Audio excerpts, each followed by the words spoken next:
Olá, crianças! A história de hoje se chama A Face de um Anjo. O verso para decorar está no livro de Hebreus, capítulo 10, verso 25, e diz: Não deixemos de reunir-nos, mas procuremos encorajar-nos uns aos outros. A mensagem é: os cristãos encorajam uns aos outros a crescer na fé. Certo sábado, na igreja, o pastor João contou que o Sr. Júlio, um irmão da igreja, estava no hospital.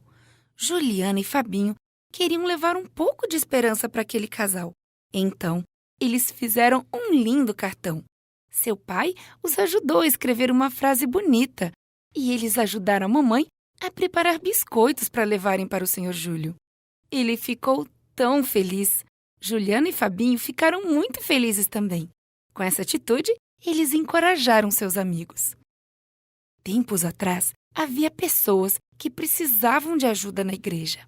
A história de hoje conta como aquelas pessoas foram encorajadas também. Os apóstolos estavam muito ocupados. Muitas pessoas estavam se unindo à nova igreja. Algumas delas eram mulheres viúvas, outras eram idosas. Todas elas necessitavam de alimento e de cuidados. Os apóstolos não podiam pregar e ensinar e, ao mesmo tempo, distribuir alimento. De maneira que a nova igreja escolheu 7 homens para ajudar. Eram os diáconos. Estevão era um desses diáconos. Ricamente abençoado por Deus, ele confortava e encorajava as pessoas. Ele as fazia pensar em Jesus. E Deus lhe deu poder para fazer grandes milagres. Todos na igreja amavam Estevão. Os judeus da cidade, porém, não gostavam dele. Odiavam seus ensinos a respeito de Jesus. As palavras de Estevão eram tão poderosas que esses judeus não podiam argumentar com ele. Precisavam fazê-lo silenciar. O que fariam? Resolveram pagar alguns homens para contar mentiras a respeito de Estevão. As mentiras transtornaram a todos. As pessoas comuns, os líderes e os ensinadores da lei. Os líderes enviaram homens para levar Estevão a uma reunião. Também pediram que os mentirosos viessem. Assim, poderiam acusar Estevão. Os líderes atentamente observavam Estevão. Esperavam que ele estivesse nervoso. Mas, ao contrário do que esperavam, o rosto de Estevão brilhava. A Bíblia diz que seu rosto brilhava como o rosto de um anjo. Então, o sumo sacerdote resmungou furiosamente. Essas coisas são verdadeiras? Ele se referia àquelas mentiras que tinham sido espalhadas acerca de Estevão. Estevão nada respondeu. Em vez disso, começou a contar a história de Jesus para o povo judeu. Ele falou acerca do plano de Deus de enviar um Salvador ao mundo. Estevão, primeiramente, os lembrou da promessa de Deus a Abraão. Então, lhes falou acerca de Isaque, o filho de Abraão, e sobre o filho de Isaque, Jacó, e o filho de Jacó, José, que, pelo poder de Deus, tornou-se governador do Egito. Estevão lembrou aos líderes como Deus usou José para proteger a família de Jacó durante a terrível fome. Falou-lhes então sobre Moisés. Moisés liderou os filhos de Israel para fora do Egito, mas nossos antepassados se voltaram contra ele. Vocês, líderes judeus, são teimosos. Vocês não deram o coração a Deus, não querem ouvi-lo, não ouvem o que o Espírito Santo tem a dizer. Seus antepassados fizeram assim, e vocês são iguais a eles. Seus pais perseguiram os profetas que já viveram, aqueles que há muito tempo tinham previsto a vinda do justo. Mas seus antepassados os mataram, e agora vocês se voltaram contra o justo e o mataram. Isso foi o que bastou. Todos começaram a gritar ao mesmo tempo. Estevão, porém, continuava calmo.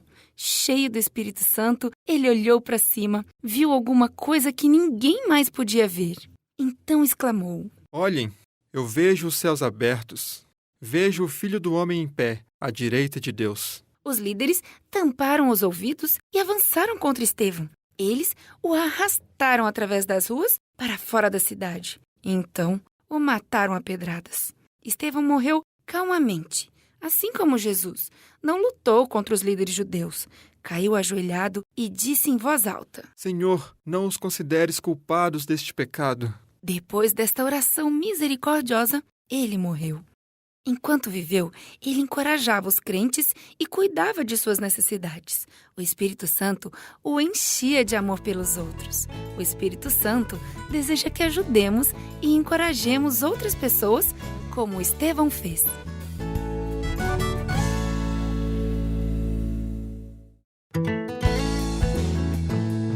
Cheiro de peixe.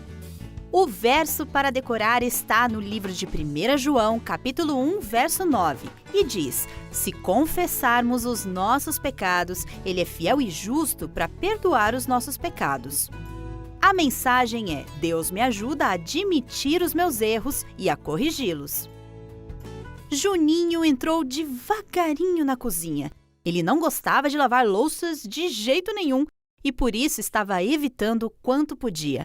Mas sua mãe estava chegando logo e ela ia querer ver a cozinha limpinha. Ele andou até a pia, olhou ao redor, viu que não tinha jeito e abriu a torneira para lavar as louças. Um dia, Deus pediu a um dos seus amigos que fizesse algo que ele também não queria fazer. E foi exatamente assim que ele se sentiu. Jonas tinha fugido de Deus. Ele não se preocupava com o local para onde ele ia, contanto que fosse o mais longe possível de Nínive. Agora, ele se encontrava em um navio indo para Tarsis, que ficava muito distante de Nínive, justamente como ele queria. Ai, mas Jonas estava muito errado. Deus sabia exatamente onde ele se encontrava e o que ele estava fazendo. Deus enviou uma terrível tempestade para atingir o navio. Os marinheiros ficaram apavorados. Nunca tinham visto uma tempestade como aquela. Eles interrogaram Jonas, lançaram sortes e souberam que o Deus de Jonas tinha enviado aquela tempestade. Jonas concordou e eles perguntaram: O que você fez? Por que seu Deus está bravo com você? Estou fugindo do que ele quer que eu faça. Ele quer que eu vá para Nínive, mas aquele lugar é terrível. Não quero ir para lá, por isso fugi. Fugi do Criador da terra e do mar. O único jeito de acalmar essa tempestade é me jogando no mar. Aqueles homens não queriam jogar Jonas ao mar. Ao invés disso, tentaram voltar para a terra firme, mas não conseguiram. As ondas, porém, subiam cada vez mais. O vento soprava cada vez mais forte.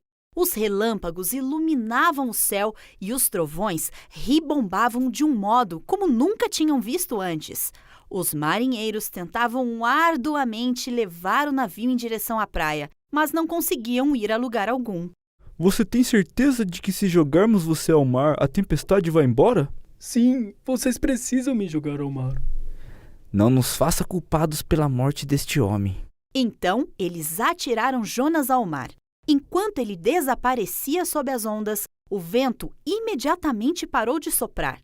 Os relâmpagos e trovões também cessaram e o mar se acalmou. Os marinheiros não podiam acreditar no que estavam vendo.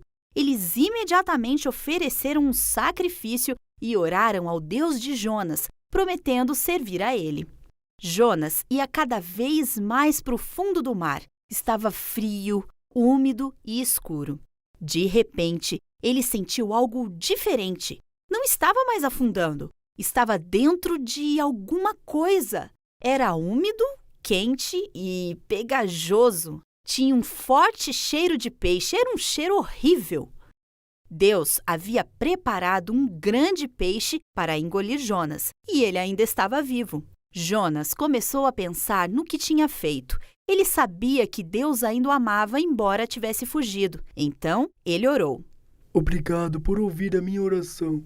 Quando afundei sob as ondas, tinha certeza que iria morrer. Senti as algas em torno de minhas pernas e tinha muita dificuldade para respirar. Obrigado por me salvar e me devolver a vida. Agora sei que o Senhor é Deus Todo-Poderoso, diferente dos deuses de madeira e de pedra. Farei o que quiser que eu faça. Minha vida pertence ao Senhor. Depois de 3 dias, o grande peixe vomitou Jonas na areia da praia. Os marinheiros sofreram por causa de Jonas, mas eles também aprenderam sobre o Deus verdadeiro, o Deus que criou a terra e o mar. Deus ainda amava Jonas, E Jonas ainda pertencia a Deus. Ele ainda era parte da família de Deus e Deus ainda tinha trabalho para ele fazer. Deus, porém, nos ama do mesmo modo que amava Jonas. Somos de Jesus, mesmo quando erramos.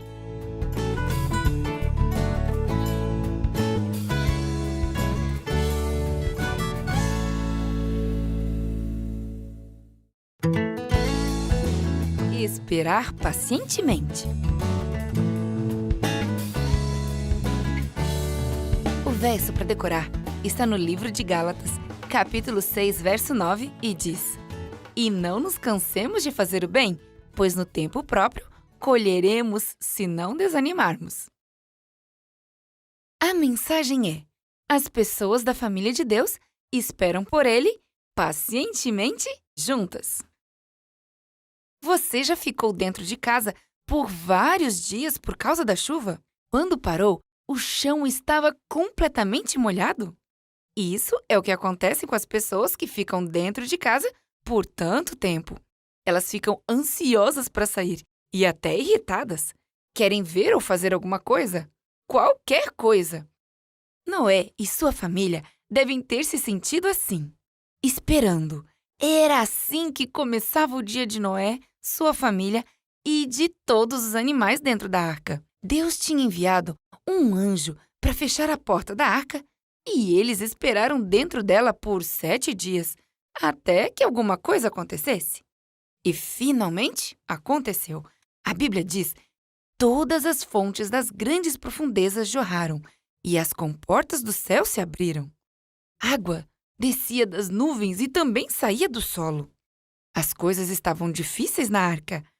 Quase todos os animais tinham que ser acalmados, alimentados e limpos. Algumas dessas coisas não eram fáceis de ser feitas em um barco sendo jogado de um lado para o outro nas furiosas águas do dilúvio. Também não era fácil limpar o ambiente e o cheiro não devia ser muito bom ali dentro. Deus tinha prometido a Noé que protegeria a arca durante o dilúvio. E ele protegeu. Seus anjos mantiveram a arca na superfície das águas, sem permitir que ela afundasse.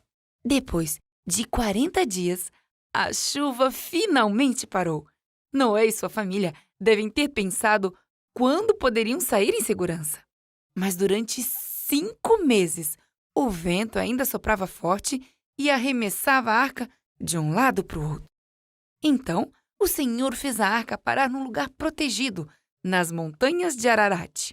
Fez soprar um vento para secar as águas do dilúvio e 2 meses e meio mais tarde, Noé e sua família puderam ver o topo das montanhas junto da arca.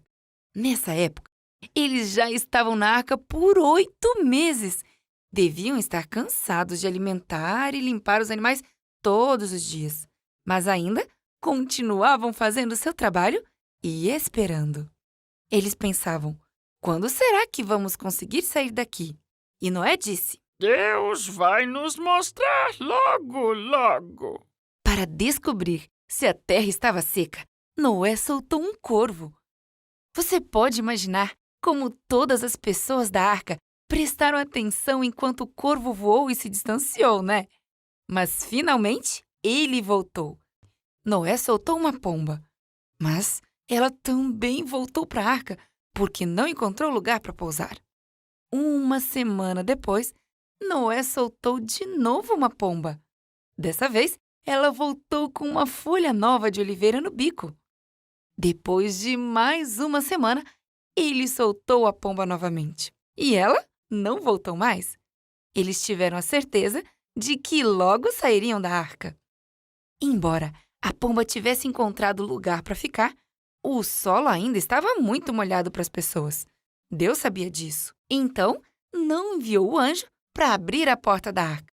Mas Noé e sua família esperaram mais 5 semanas inteiras ali. Foram semanas de muito trabalho. Não havia nenhum quarto de hóspedes na arca. Havia muito trabalho.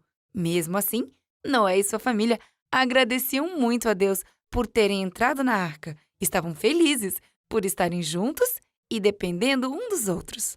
Noé e sua família esperaram um longo tempo para que a promessa de Deus fosse cumprida. Nós também estamos esperando que a promessa de Deus para nós seja cumprida.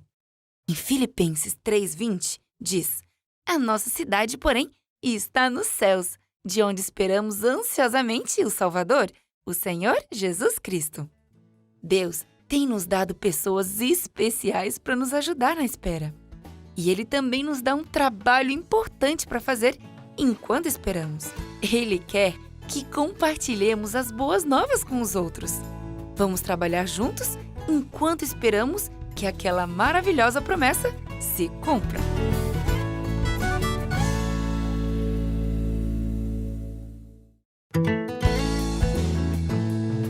Estou ouvindo.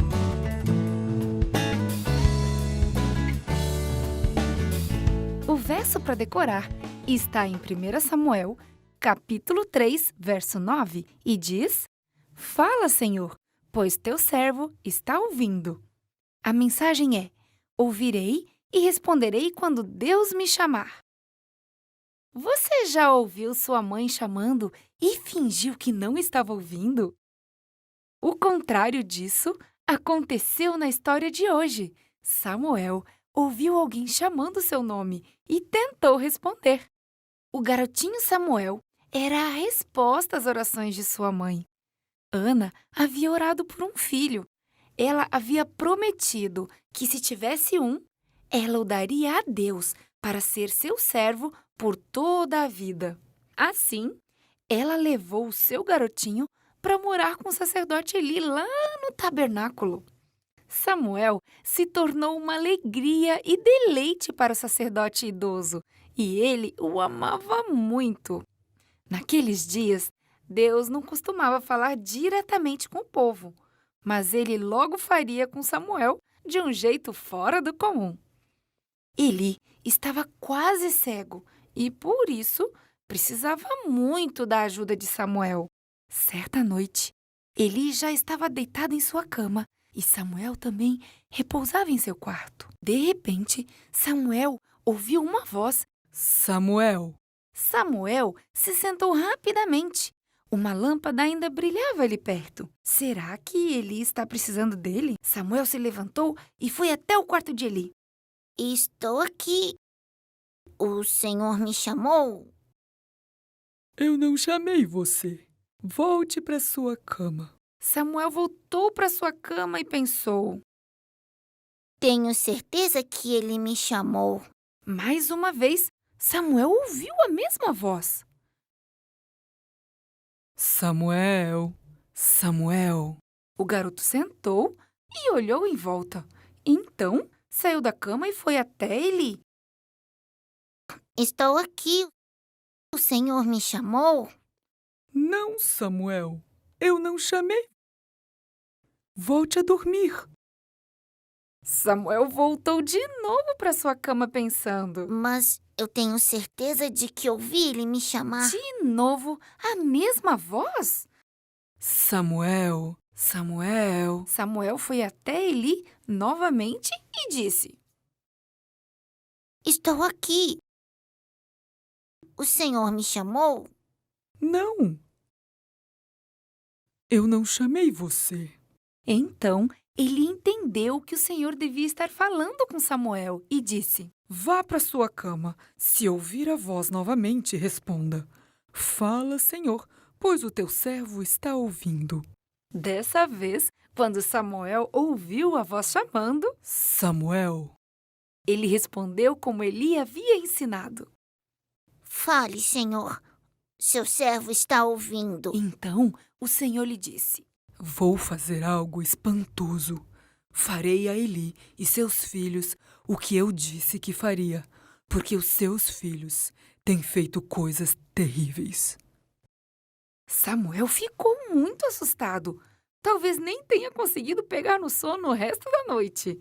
Na manhã seguinte, Samuel foi fazer suas tarefas bem quietinho. Estava com medo de contar a Eli o que Deus tinha dito. Mas Eli logo se aproximou e perguntou: O que o Senhor disse a você? Não esconda de mim, Samuel. Assim, Samuel revelou tudo o que o Senhor disse. E Eli entendeu que Deus tinha feito de Samuel um mensageiro seu. Naquela noite, Deus deu a Samuel a primeira de muitas mensagens que ele deveria transmitir ao seu povo durante os anos futuros. Samuel serviu ao Senhor todos os dias de sua vida. Você pode ser um mensageiro de Deus. Pode compartilhar com os outros o que Deus diz, assim que for aprendendo mais e mais sobre a sua palavra, a Bíblia.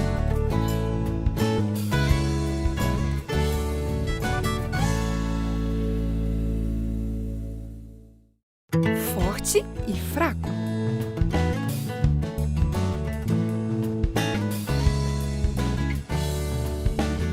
O verso para decorar está em Salmo, capítulo 51, verso 10, e diz: Cria em mim um coração puro, ó Deus.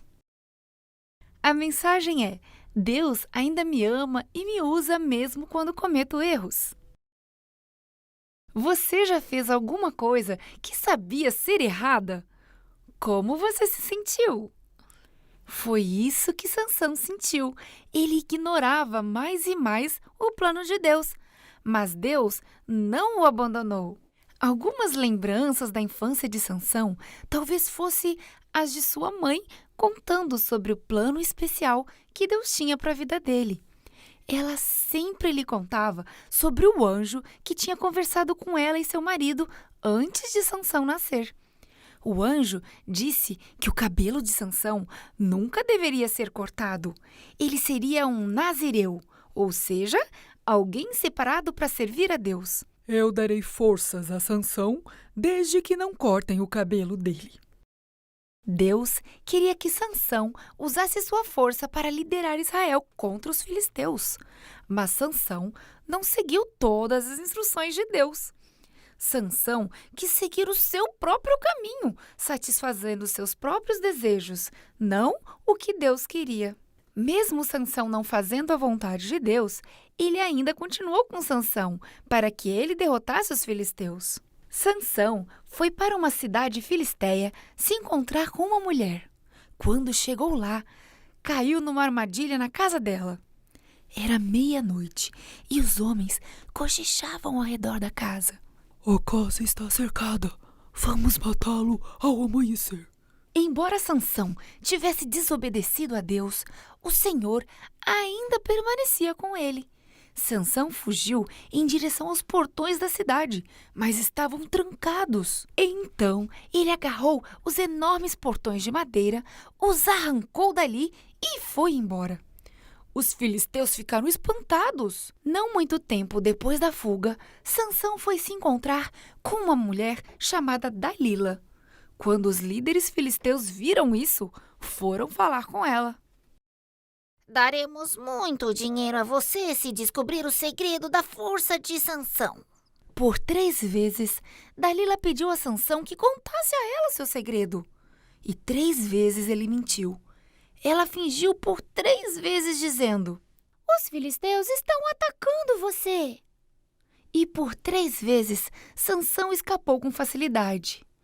Você não me ama. Se me amasse, me contaria o segredo da sua força. Me contaria tudo.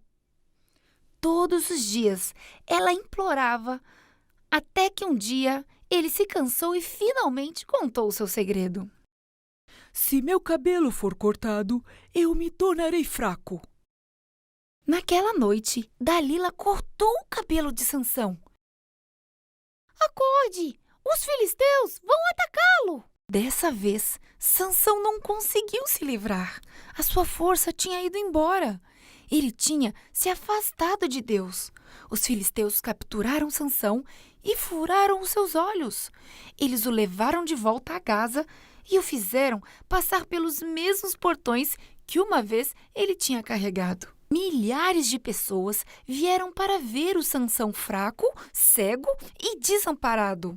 Colocaram Sansão em uma prisão, onde ele girava um moinho, mas logo seu cabelo voltou a crescer. Oh, Deus, por favor, me fortaleça só mais uma vez. O Os filisteus prepararam uma festa no templo do seu deus Dagom para celebrar a captura de Sansão. Durante a festa, Sansão foi levado de sua cela para o templo e ali foi humilhado e importunado.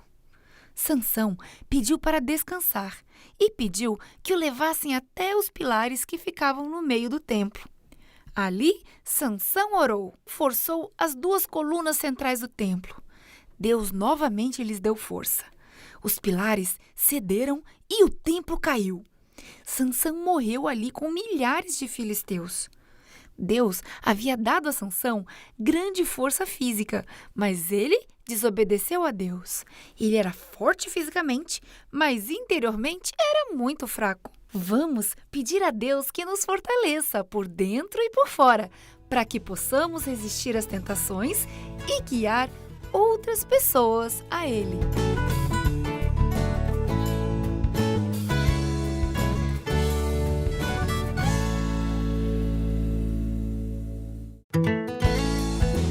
Um homem baixinho. O verso para decorar está no livro de Lucas, capítulo 19, verso 8, e diz: Senhor, estou dando a metade dos meus bens aos pobres. A mensagem é: demonstro o amor de Deus quando corrijo os meus erros. Você já foi assistir um desfile ou jogo e não conseguiu ver o que estava acontecendo? Talvez seu pai tenha colocado você sobre os ombros. Se isso já aconteceu, você pode imaginar como Zaqueu se sentiu ao encontrar-se atrás de uma multidão. Zaqueu morava em Jericó. Ele tinha uma das maiores casas da cidade. Ele era muito rico, mas ninguém gostava dele, porque ele enganava as pessoas e ficava com o dinheiro delas. Todos sabiam disso, mas ninguém podia fazer nada. Zaqueu era o chefe dos cobradores de impostos para os romanos. E os romanos não se importavam com o que ele fazia, desde que eles lhe dessem o devido dinheiro do imposto. Por isso, Zaqueu dizia às pessoas que os impostos tinham aumentado. Ele cobrava mais do que era devido para que pudesse guardar um pouco para si. Certo dia, Zaqueu ouviu dizer que Jesus estava indo a Jericó. Ele já tinha ouvido muito sobre Jesus. Soube que ele curava doentes, paralíticos e cegos. Algumas pessoas até diziam que ele ressuscitava outros. Todas essas coisas faziam de Jesus alguém especial e faziam com que Zaqueu quisesse conhecê-lo. Ele tinha ouvido falar sobre o publicano Mateus e como ele tinha deixado tudo para ser um seguidor fiel de Jesus. As pessoas comentavam isso por toda a parte e Zaqueu ficou pensando: essa era a conversa do povo da cidade? Jesus estava indo para Jericó. Zaqueu decidiu que veria o mestre, ainda que fosse de relance. Fechou seu escritório e foi para a rua. A rua estava lotada de gente. Ele tentou pular para olhar por cima das cabeças, mas não conseguia ver nada. Ele era muito baixinho e ninguém o deixava passar. Mas ele estava determinado. Não ia desistir. Zaqueu olhou e viu uma grande árvore ali perto. Subir em árvores não era coisa de homens adultos, mas ele não via outra saída para ver Jesus. Por isso, subiu na árvore, sentou num galho grande de onde podia ver a rua. Jesus estava caminhando em sua direção. Quando Jesus chegou perto da árvore, ele parou e olhou para cima. Viu Zaqueu e sorriu. E todos olharam para cima e viram Zaqueu também. Zaqueu, desce depressa daí. Quero ficar em sua casa hoje. Zaqueu não podia acreditar no que estava ouvindo. Jesus iria à casa dele? Ele desceu rapidamente da árvore e conduziu Jesus até sua casa. A multidão abriu caminho, mas começou a resmungar. Como Jesus pode ser hóspede de um pecador? Senhor, estou dando a metade dos meus bens aos pobres. E se roubei alguém, devolverei 4 vezes mais. Jesus olhou para Zaqueu, olhou para o povo que o criticava e disse: Hoje houve salvação nesta casa. É por isso que o Filho do Homem veio, para buscar e salvar o perdido. Antes de Zaqueu ver Jesus, Ele já demonstrava estar arrependido de enganar o povo. Depois que viu Jesus pessoalmente, confessou isso diante de todos. Mostrou que o fato de amar a Jesus o ajudou a corrigir seus erros. Jesus também pode ajudar você.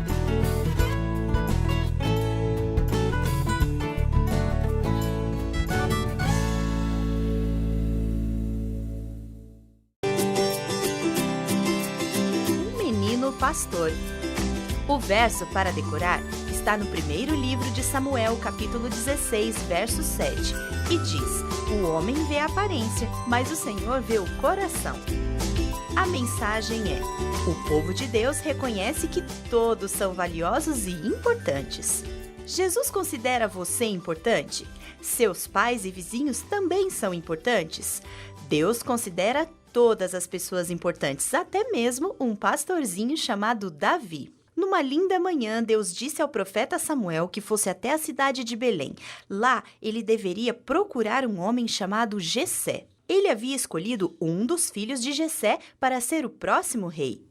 Ele encheu seu recipiente com óleo e foi exatamente como Deus disse para fazer. Quando chegasse lá, ele descobriria qual dos filhos de Jessé havia sido escolhido para ser o rei e derramaria o óleo sobre a sua cabeça. Quando chegou a Belém, ele logo encontrou Jessé.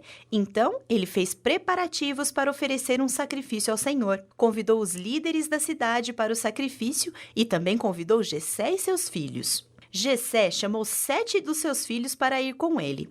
Samuel olhou para os rapazes e sorriu. O mais velho dos filhos de Jessé, Eliabe, era alto e de boa aparência, e pensou que, por isso, o Senhor o escolheria para ser o próximo rei. Mas o Senhor disse a Samuel que não olhasse para a aparência e que aquele não era o seu escolhido. As pessoas veem apenas o exterior, mas o Senhor vê o coração. Então Jessé apresentou outro de seus filhos a Samuel, mas o Senhor também não tinha escolhido aquele. Então Jessé apresentou um terceiro filho a Samuel, mas o profeta olhou para ele e disse: Não, o Senhor também não escolheu este. Todos os 7 filhos de Jessé foram apresentados a Samuel, e ele ficou espantado. O Senhor não escolheu nenhum desses homens. Esses são todos os filhos que você tem? Bem, eu tenho um rapaz mais jovem. Davi é meu filho caçula, mas eu deixei no campo cuidando das ovelhas. Mande buscá-lo. Não vamos comer até que ele chegue. Naquele tempo, os meninos pastores não eram pessoas importantes. Então, Jessé enviou alguém para chamar Davi, seu filho mais novo. Davi tinha boa aparência também, e ele logo chegou. Davi amava o Senhor e o Senhor o amava, embora ele fosse o caçula e um simples menino pastor. Então, Deus disse a Samuel para que derramasse o óleo sobre a cabeça de Davi. Ele seria o novo rei. Samuel fez o que Deus disse, pegou o recipiente e derramou o óleo sobre a cabeça de Davi. E o Espírito do Senhor o abençoou e lhe deu poder para que fizesse o trabalho que Deus planejava para ele. Davi, o menino pastor, era importante para Deus? Claro que sim. E você é importante para ele também.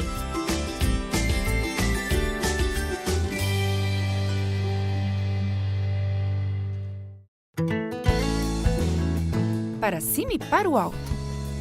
O verso para decorar está no livro de Romanos, no capítulo 6, verso 23, e diz: O salário do pecado é a morte, mas o dom gratuito de Deus é a vida eterna em Cristo Jesus nosso Senhor. A mensagem é: a graça de Deus é o dom da vida eterna. Mas eu não quero ir pra cama. Você sabe que precisamos dormir. Faz parte da vida. Mas, quando formos para o céu, vai ser bem diferente. Não precisaremos descansar como agora. Como você sabe? Deixa eu lhe contar o que li na Bíblia sobre Elias e Eliseu. E você vai entender. Deus tinha preparado algo maravilhoso para Elias. Deus queria levá-lo diretamente para o céu, sem passar pela morte. Esta foi uma honra muito especial que Deus tinha concedido antes apenas a uma pessoa, Enoque. Eliseu era o assistente de Elias. Ele sabia que em breve o profeta terminaria seu trabalho e seria a vez dele levá-lo adiante.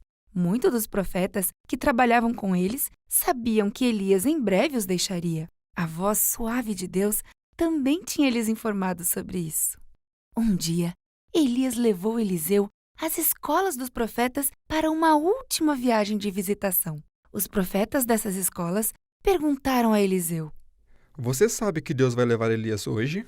Sim, eu sei. A ideia de perder a companhia do profeta Elias encheu Eliseu de tristeza. Ele provavelmente estava um pouco preocupado porque ficaria no lugar de Elias. Elias também sabia que logo deixaria Eliseu. Então, fez um teste com seu assistente. Em cada escola que eles visitavam, Elias dizia a Eliseu: Fique aqui, eu preciso continuar.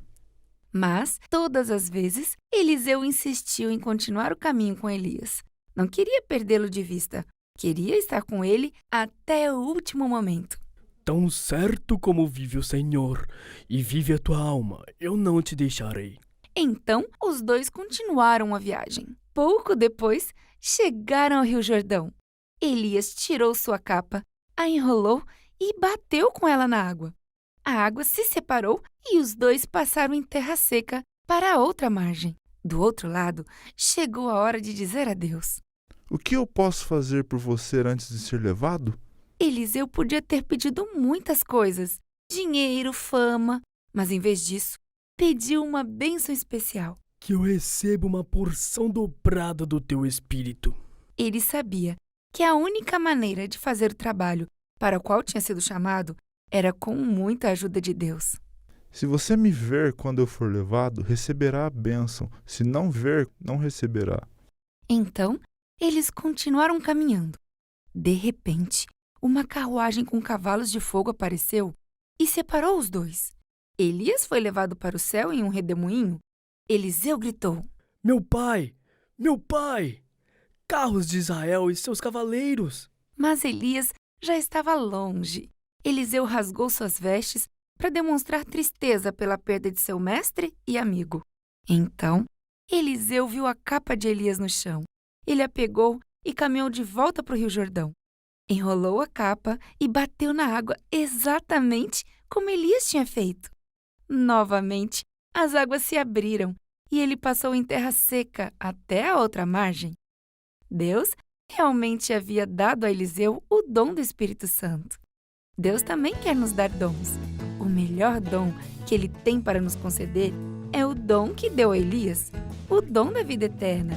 E como Eliseu, temos que pedir este dom. Temos que manter os olhos fixos em Jesus, assim como Eliseu, que não perdeu Elias de vista. E temos que acreditar que nossas orações são respondidas. E temos que agir pela fé. Devemos crer, assim como Eliseu, quando bateu na água com a capa de Elias.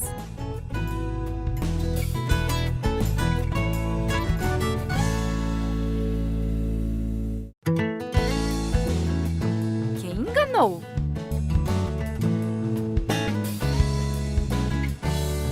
O verso para decorar está no livro de 1 Coríntios, capítulo 13, verso 4, e diz: O amor é paciente, o amor é bondoso. A mensagem é: o amor nos ajuda a servir pacientemente outras pessoas. Você já trabalhou bastante para alguém que você ama? Talvez tenha ajudado o papai a lavar o carro ou limpar o quintal?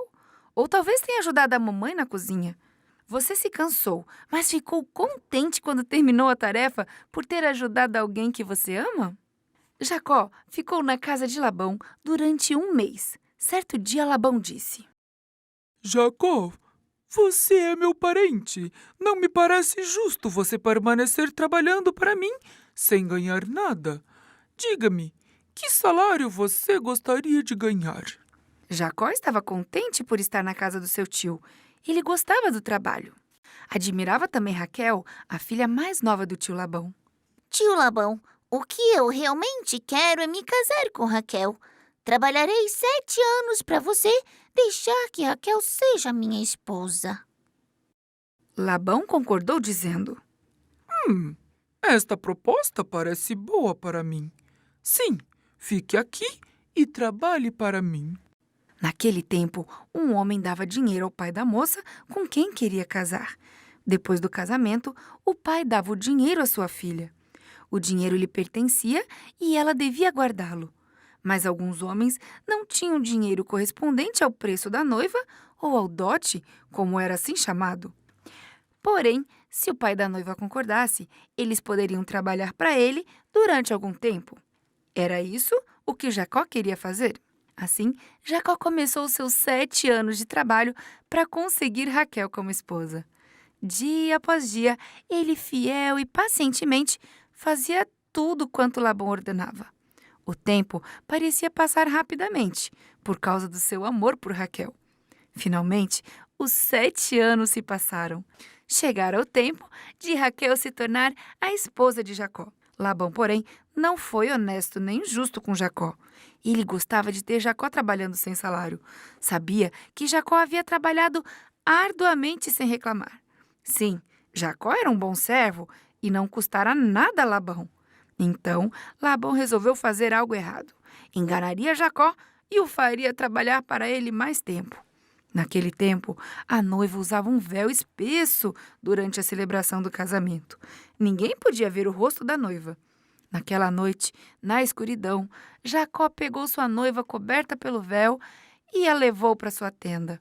Ele não pôde ver que era Lia e não Raquel. Na manhã seguinte, Jacó fez uma terrível descoberta. Havia se casado com a irmã errada. Ele ficou chocado e muito zangado. Como seu tio pudera fazer tal coisa? Tio Labão, por que você fez isso? É nosso costume que a filha mais velha case antes da mais nova. E Lia ainda não havia casado. Mas eu farei um trato com você. Você também pode casar com Raquel se trabalhar para mim outros 7 anos. Em Harã, naquele tempo, muitos homens tinham mais do que uma esposa. Assim, no final da semana da celebração do casamento de Lia, Jacó e Raquel também se casaram. Então, Jacó começou a trabalhar mais 7 anos para Labão. Jacó trabalhou 14 anos sem salário, um longo tempo para casar-se com Raquel. Mas seu amor por ela fez esse trabalho difícil parecer agradável.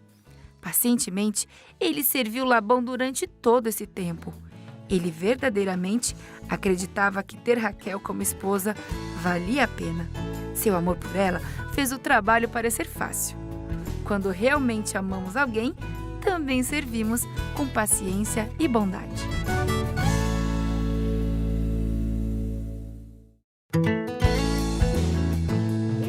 Refeição da manhã com as aves. O verso para decorar está no livro de Isaías, no capítulo 41, verso 10, e diz: Sou o seu Deus, eu o fortalecerei e o ajudarei. A mensagem é: Deus conhece as minhas necessidades, Ele cuida de mim. Você já viu aves comendo? O que elas comem? Se Deus lhe dissesse que aves lhe trariam comida, o que você acharia? Elas trariam alpiste, minhocas, frutas? Muito tempo atrás, Deus mandou aves alimentarem um homem. A história de Elias e as aves que o alimentaram provavelmente não se encaixa naquilo que esperamos de uma ave. Há muito tempo atrás, o cruel rei Acabe reinava na terra de Israel. Ele fez muitas maldades. O rei Acabe e a sua rainha Jezabel adoravam ídolos. Eles levaram todo o povo de Israel a adorarem ídolos também. Levaram o povo a desobedecer aos mandamentos de Deus. Jezabel e os profetas de Baal mataram os profetas de Deus. Deus tinha um profeta cujo nome era Elias. Ele era de Tisbé, na região de Gileade, do outro lado do rio Jordão. Elias servia a Deus e ensinava as pessoas a adorá-lo. Ele estava preocupado com a adoração de ídolos que havia em sua terra.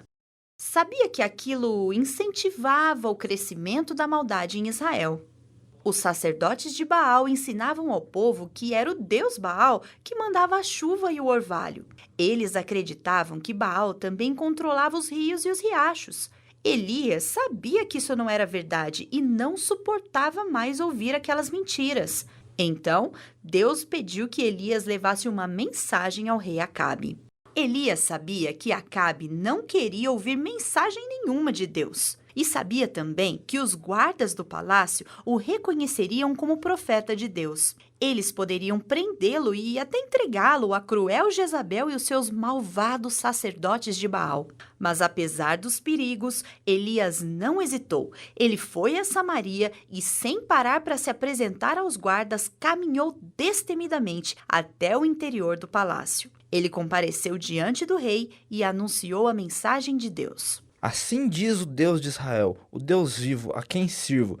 Não haverá nem orvalho nem chuva nos próximos anos, até que Deus mande orvalho e chuva outra vez. E então, Elias saiu rapidamente dali. Elias não estava sozinho quando foi se encontrar com Acabe. Sem a proteção de Deus, ele certamente seria barrado pelos guardas e teria sido morto. Mas Deus estava com ele quando entrou no palácio e esteve com ele quando também saiu de lá. Saia daqui imediatamente. Vá para o leste e esconda-se perto do riacho de Querite. Lá você encontrará água, e eu ordenarei aos corvos que o alimentem. E foi justamente o que aconteceu. Elias encontrou um local tranquilo e calmo na encosta de uma montanha que se erguia ao lado do riacho.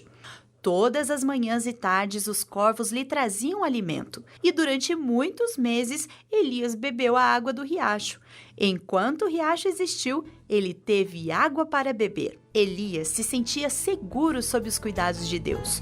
Todas as vezes que os corvos aterrissavam trazendo comida, Elias sabia que Deus estava concedendo a ele o dom da vida. Sabia que sua vida era muito preciosa para Deus.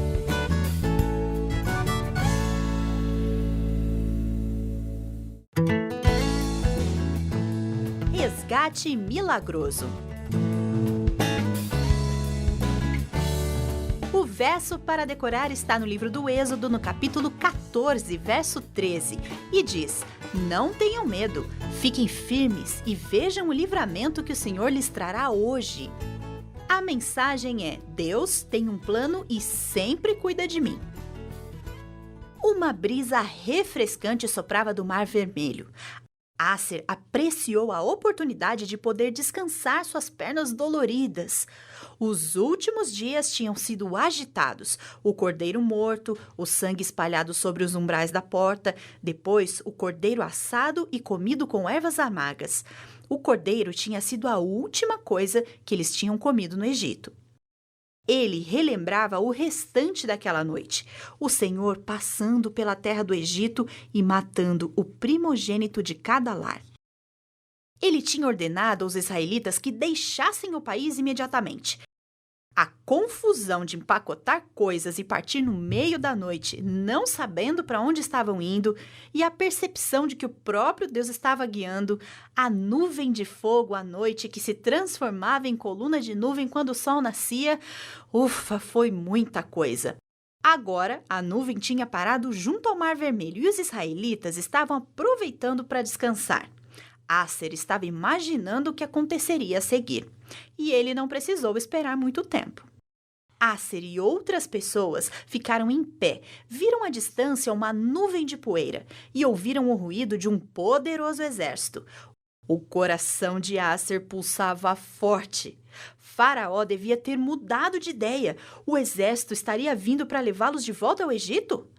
Então o pânico se espalhou através da multidão.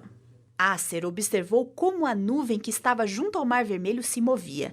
Ela passou por sobre os israelitas e continuou em direção ao deserto. Finalmente repousou entre os israelitas e os egípcios. Moisés caminhou até a margem do Mar Vermelho e estendeu o seu cajado sobre as águas.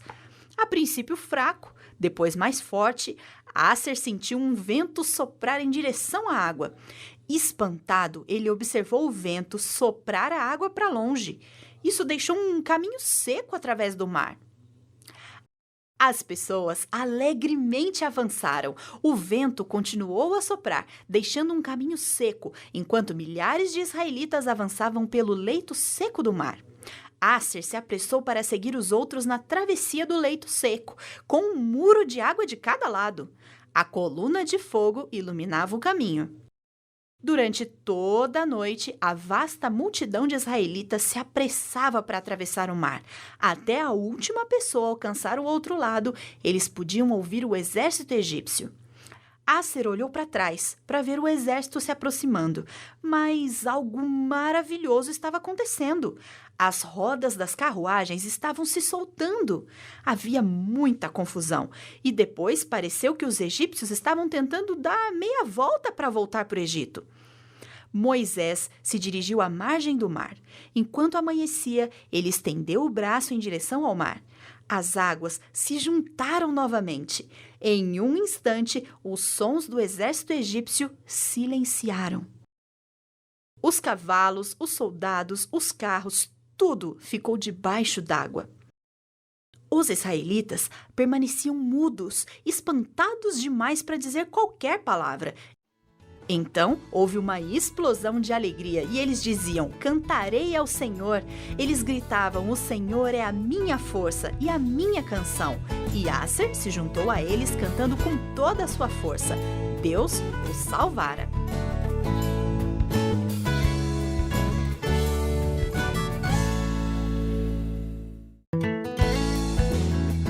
Seu nome é João. O verso para decorar está em Lucas, capítulo 1, verso 76, e diz: "Você irá diante do Senhor para lhe preparar o caminho". A mensagem é: podemos preparar o caminho para Jesus ao servir outras pessoas. Jaqueline estava emocionada. Acabara de receber uma mensagem da avó que dizia: Visitarei você no próximo mês. Tenho uma surpresa. Com carinho, vovó Marta. Jaqueline correu para a cozinha. Mamãe, quero ajudar nos preparativos para receber a vovó. Por favor, diga que posso ajudar e o que devo fazer. Certa vez, em outra ocasião, um anjo levou uma mensagem a um homem idoso. Uma mensagem que ajudaria a mudar o mundo. Isabel e Zacarias tinham esperado durante muito tempo pela vinda de um bebê. Mas, ao avançarem em idade, perderam a esperança de ter um filho. Zacarias era um dos muitos sacerdotes do templo. Os sacerdotes serviam por turnos de uma semana no templo em Jerusalém. Um sacerdote apreciaria pelo menos uma vez na vida entrar no lugar santo. Era uma honra poder queimar incenso no altar de ouro. Então, ele oraria pelo perdão dos pecados de todo o povo.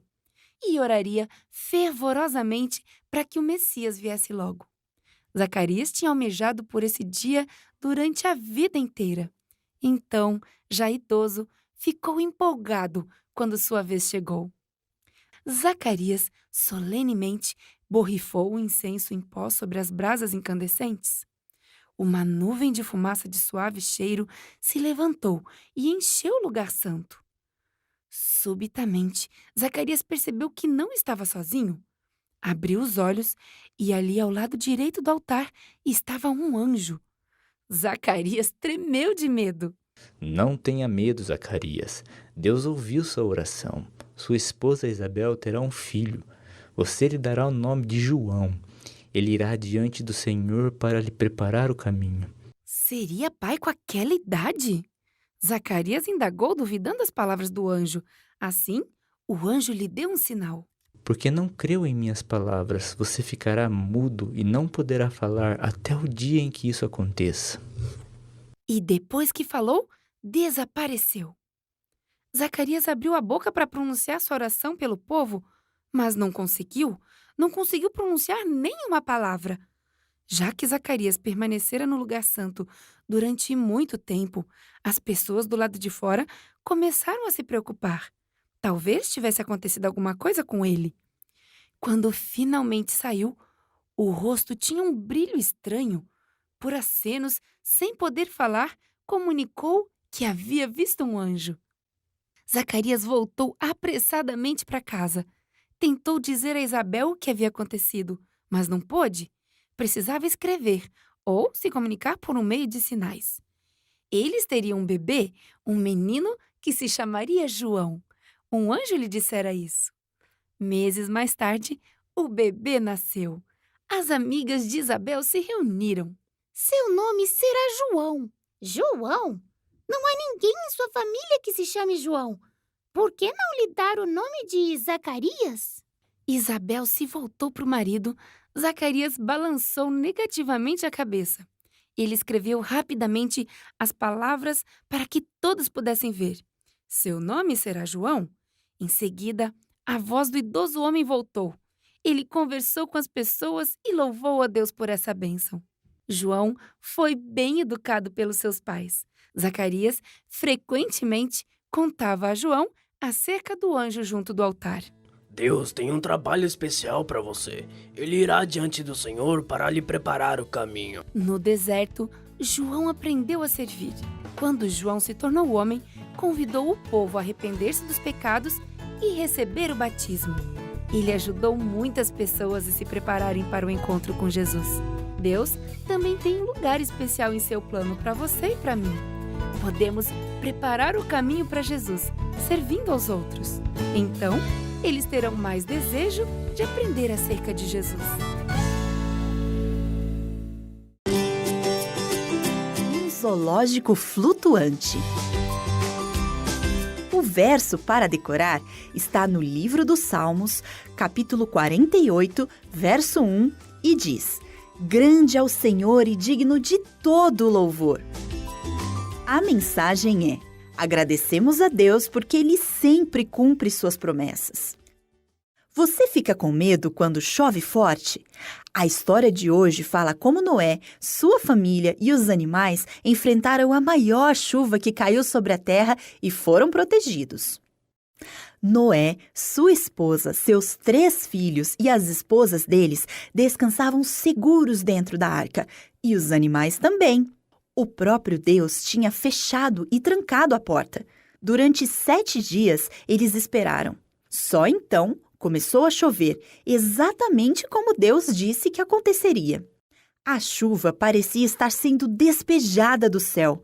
Ouviam-se trovões acima da cobertura da arca, mas Noé e sua família, as pessoas que amavam a Deus, estavam seguros lá dentro. Chovia muito forte, sem parar. O dia inteiro, todos os dias. Dentro de pouco tempo, a água cobriu os lugares planos e a arca começou a flutuar. A chuva continuava o dia inteiro, todos os dias, mas as pessoas que estavam dentro da arca estavam seguras. Noé e sua família agradeciam a Deus o cumprimento das suas promessas. Era sempre a primeira coisa que faziam de manhã ao levantar-se e à noite ao deitar-se. Todos os dias eles cantavam hinos de louvor a Deus.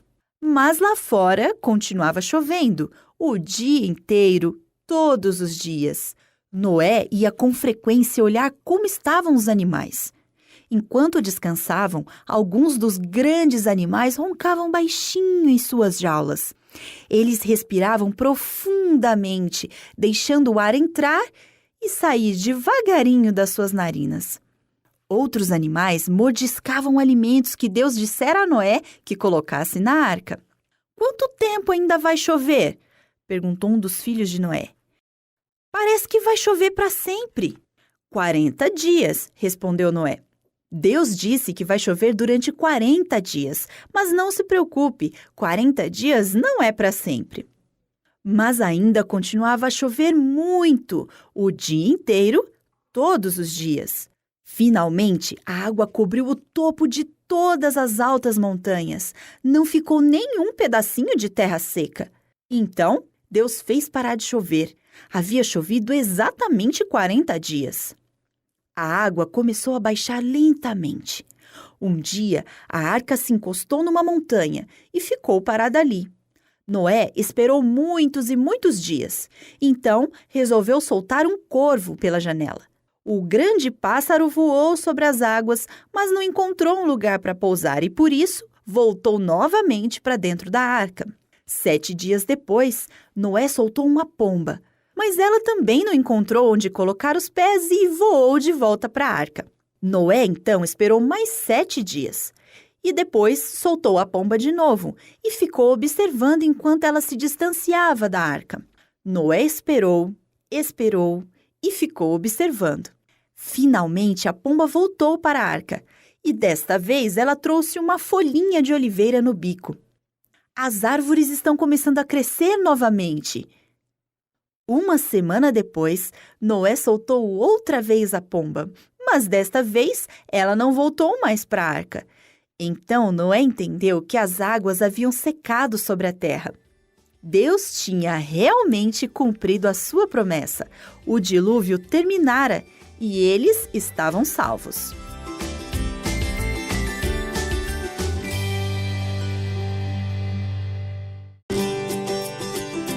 Abraão segue a Deus. O verso para decorar está em Gênesis, capítulo 12, verso 4, e diz: Partiu Abraão como lhe ordenara o Senhor. A mensagem é: famílias cristãs amam umas às outras e seguem a Deus. Você já precisou mudar de casa, de cidade, de país? Abraão deixou seu lar, sua terra, em obediência a um chamado de Deus. Saiu de onde morava, sem saber para onde ia, em obediência à ordem de Deus. Abraão olhou ao redor. Ele não viu ninguém. Quem está me chamando? Pensou. Abraão, eu sou o Senhor, o Deus que fez os céus e a terra. Abraão ficou bem quietinho, até prendeu a respiração. Ele ouviu com muita atenção. Deus realmente estava falando com ele. Quero que você saia da cidade de Ur, deixe a casa de seus pais e vá para uma outra terra que eu lhe mostrarei. Farei com que sua família se torne uma grande nação. Protegerei e abençoarei vocês. Através da sua família, a terra toda será abençoada. Deus explicou a Abraão que de sua família, muitos anos mais tarde, nasceria o Salvador do mundo. O que Deus estava pedindo que Abraão fizesse era muito difícil, mas Abraão e Sara queriam obedecer a Deus. Por isso, começaram a empacotar os seus pertences. Abraão e seus servos reuniram todas as ovelhas e os outros animais. Sara e suas servas prepararam as tendas para a viagem. Ló, o sobrinho de Abraão, decidiu ir com Abraão e Sara. Assim, Ló, sua família e seus servos também empacotaram seus pertences. Eles também reuniriam seus animais e preparariam as tendas para a viagem. Enfim, chegou o dia. Tudo estava pronto. Abraão e Sara se levantaram muito cedo. Os servos também já estavam em pé. Logo, sua família e seus servos estavam prontos. Todos ajudaram a carregar os animais. As ovelhas baliam sem parar, enquanto se moviam nervosamente. Finalmente, Abraão, Sara e Ló e todos os servos deles começaram a caminhar pela estrada empoeirada. Era muito, muito longe a terra a qual Deus queria que eles fossem. Na verdade, Abraão não sabia exatamente para onde estava indo, mas ele sabia que Deus os estava guiando. E era isso o suficiente. Abraão e todos os que estavam com ele seguiam a Deus.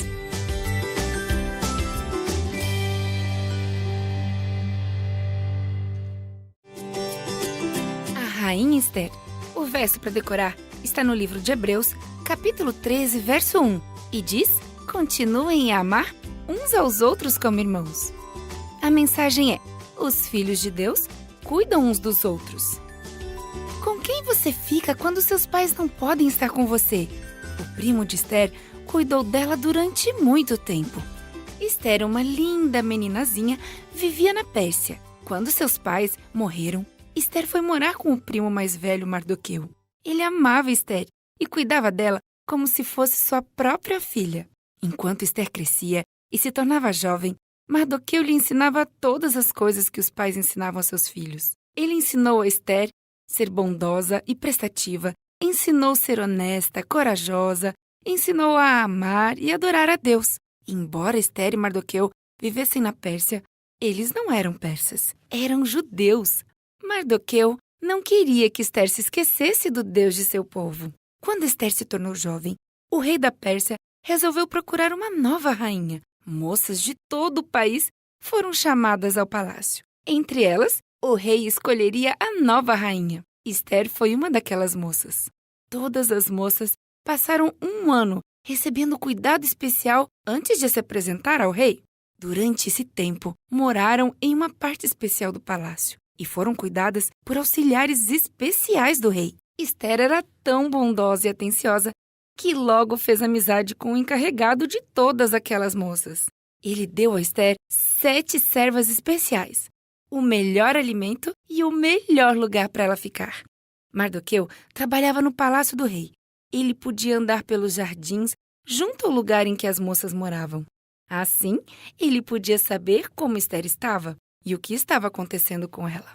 Finalmente, chegou a ocasião em que Esther se encontraria com o rei. Será que ele iria gostar dela? Gostaria mais dela do que das outras moças? Será que ele a escolheria como rainha? O rei gostou de Esther. Mardoqueu a educara bem. Ela não era apenas bonita, mas bondosa e meiga, e alcançou a aprovação do rei.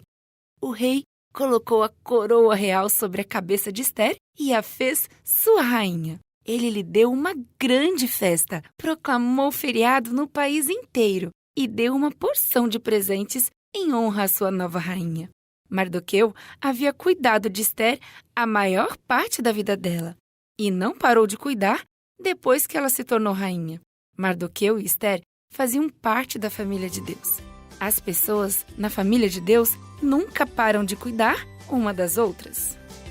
Como você pode mostrar aos outros que você se importa com eles? Pense em algumas coisas que você pode fazer. Você pode ajudar as pessoas da sua família, pode orar por eles, cantar uma música. Talvez eles precisem de um abraço. Mostre o seu amor a alguém da sua família hoje.